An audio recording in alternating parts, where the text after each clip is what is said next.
TNI lumpuhkan jet tempur penyusup yang memasuki ruang udara Indonesia. Jom kita nonton video ini.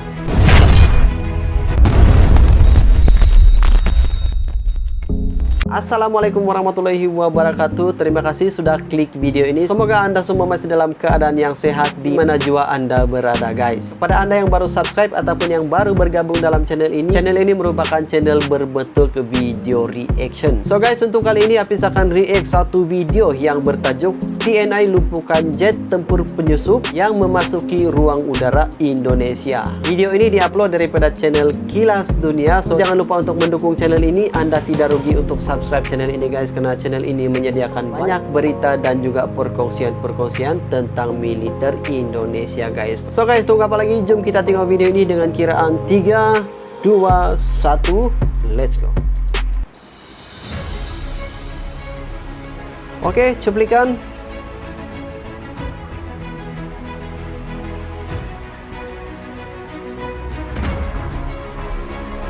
Jet tempur.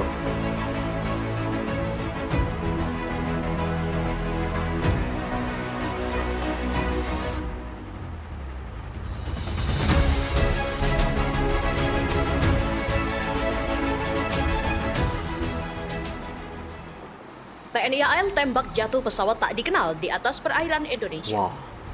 Oke. TNI tembak pesawat tak dikenal. Oke, sekali lagi jangan lupa untuk subscribe dan mendukung channel Kilas Dunia ya. Jangan lupa untuk menonton habis video ini, guys.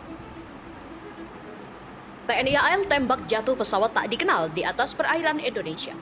Gugus Tugas Samudra Sakti 21 dalam latihan bersama TNI AL dan Indian Navy yang terdiri dari KRI Bung Tomo 357, KRI Malahayati 362, INS Kahmat P29 dan INS Sifalik F47 seketika merubah formasi saat KRI Bung Tomo 357 sebagai kapal awas radar melaporkan kontak pesawat unknown mendekati konvoi di Samudra Indonesia. Satu pesawat yang tidak dikenali ya. Instruksi isyarat untuk latihan peran tempur memenuhi ruangan-ruangan KRI Bung Tomo 357. Bertindak selaku Komandan Gugus Tugas Komandan KRI Bung Tomo 357, Kolonel Laut P. Rizky Prayudi memberikan perintah untuk membentuk formasi anti serangan udara dan meningkatkan derajat kesiagaan serta mengaktifkan seluruh persenjataan dan sensor anti serangan udara. Seluruh prajurit juga bergegas menempati pos tempur masing-masing. Laporan sadapan melalui radio komunikasi internal dan eksternal antar kapal perang bersahut-sahutan melaporkan perkembangan situasi kontak serangan udara. Alpha Uniform, this is Tango Oscar Mike. Ini salah satu warning serangan red, ya. weapons free.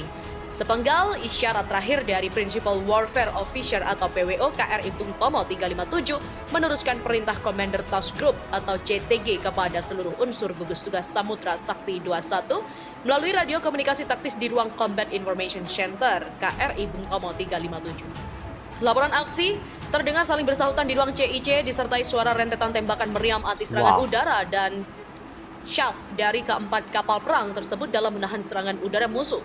Alpha Uniform, this is Tango Oscar Mike, lost contact, hostile 5701, drop tag 5701, air threat warning yellow, weapon strike, dan itu kembali terdengar isyarat dari PWO KRI Bung Tomo 357 sebagai informasi bahwa pesawat udara musuh berhasil dihancurkan dan juga jatuh ke laut. Guys. Situasi di atas merupakan bagian dari skenario latihan serial Air Defense Exercise Indonesia atau sangat ADEX mengambil berat pada keselamatan latihan bersama Latma TNI ya. AL dan Indian Navy Samudra Sakti 21 yang berlangsung sejak 20 September kemarin. Panglima Kormada 1 Laksamana Muda TNI Arsyad Abdullah SEMAP pada opening seremoni mengatakan bahwa persoalan yang ditemukan dalam situasi latihan itu menunjukkan perubahan situasi dan perkembangan kemampuan profesionalisme dalam melaksanakan latihan bilateral, dan untuk membuat latihan ini dapat beradaptasi secara cepat, maka perencanaan yang bersifat fleksibilitas perlu dipersiapkan. Meski di tengah pandemik, tujuan latihan harus dapat dicapai melalui pengembangan prosedur bersama. Skenario latihan dengan melakukan latihan komunikasi dan manuver taktis. Menutup sambutannya secara virtual dari Pusat Komando dan Pengendalian Puskodal Koarmada 1 atau Dispen Koarmada 1, dia mengatakan seperti itu. Unjuk kekuatan TNI AL dan AL Singapura juga gelar latihan besar besaran di Natuna. TNI Angkatan Laut dan juga Angkatan Laut Singapura, The Republic of Singapore Navy atau RSN menggelar latihan pertempuran laut bertajuk Latma Eagle Indopura 2021 di Laut Natuna yang berlangsung pada September ini. Dalam latihan tempur itu, TNI AL menurunkan 2 unsur KRI dari jajaran Satuan Kapal Eskorta Koarmada 2, yakni KRI Diponegoro 365 dengan komandan sekaligus dan Satgas Latma Eagle Indopura 2021.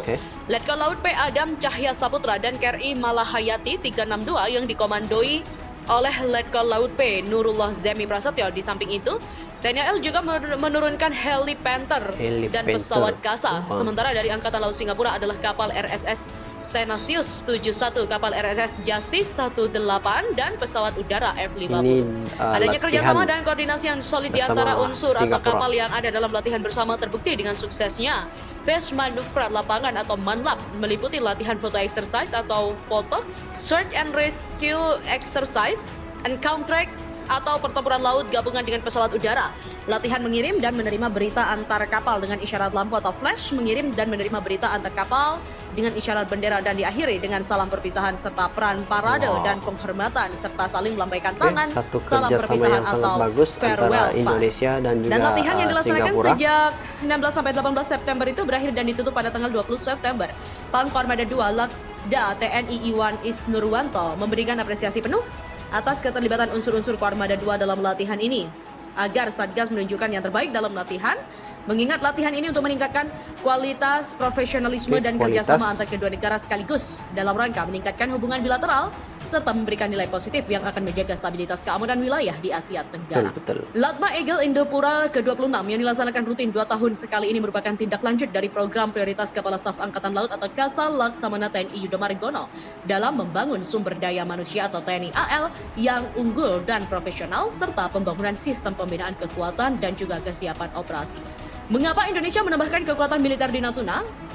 Sejak Presiden Joko Widodo merencanakan untuk menempatkan Indonesia sebagai negara poros maritim global, yang termasuk di dalamnya perhatian terhadap pengurangan konflik antara negara-negara di Laut Cina Selatan melalui upaya perdamaian internasional. Namun dalam beberapa bulan ini, Indonesia telah memperkuat kehadiran militernya secara mencolok di Natuna, sebuah pulau yang kaya akan gas alam di mana wilayah itu tumpang tindih dengan wilayah yang diakui sebagai kedaulatan Cina.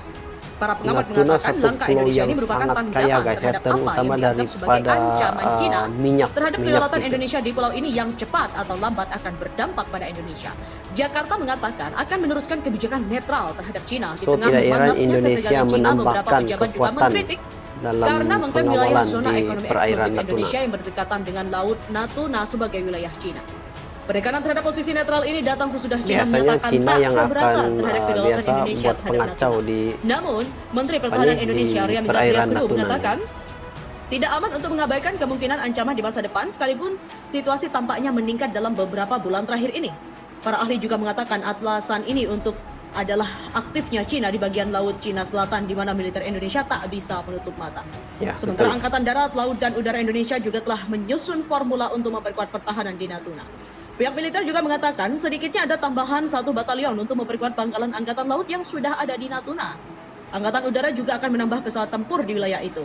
Natuna saat ini kekurangan fasilitas untuk mengakomodasi sejumlah besar pesawat. Angkatan Laut telah mengirim 7 kapal perang ke perairan Natuna bulan lalu dan untuk berkeliling serta menjaga kedaulatan. Demikian kata juru bicara AL Laksamana Pertama Excited. Dan bulan ini, Angkatan Laut mengirimkan 14 kapal perang untuk mengawasi Laut Cina Selatan. Sektor pertahanan udara juga mengerahkan radar di beberapa bagian pulau untuk melakukan operasi pengawasan selama 24 jam. Dan sebagai tambahan, Indonesia menandatangani perjanjian dengan Jepang awal bulan ini untuk menerima teknologi dan peralatan militer yang sebagian besarnya dikirim untuk digunakan di Pulau Natuna. Indonesia juga berminat untuk bergabung dengan latihan perang gabungan dengan Amerika Serikat di wilayah ini. Sudah 2 kali latihan dilakukan bersama AS di Batam yang berjarak 480 km dari Natuna. Latihan ini termasuk penggunaan pengawasan dan pesawat patroli seperti penggunaan pesawat P-3 Orion yang dapat mendeteksi kapal di permukaan dan kapal selam. Oke guys, itulah dia videonya yang bertajuk TNI lumpuhkan jet tempur penyusup yang memasuki ruang udara Indonesia. Sewaktu dalam latihan, tiba-tiba ada satu kapal yang memasuki ruang udara dan dikatakan pesawat itu telah musnah guys. Jadi Indonesia betul-betul serius ataupun betul-betul mengawasi perairan-perairan, terutamanya di perairan Pulau Natuna guys. Oke guys, terima kasih karena sudah menonton habis video ini. Seperti biasa jangan lupa like, share, komen, dan juga subscribe channel Apis. Kemudian aktifkan juga tombol loncengnya. Seperti biasa, jumpa lagi di next video. Assalamualaikum.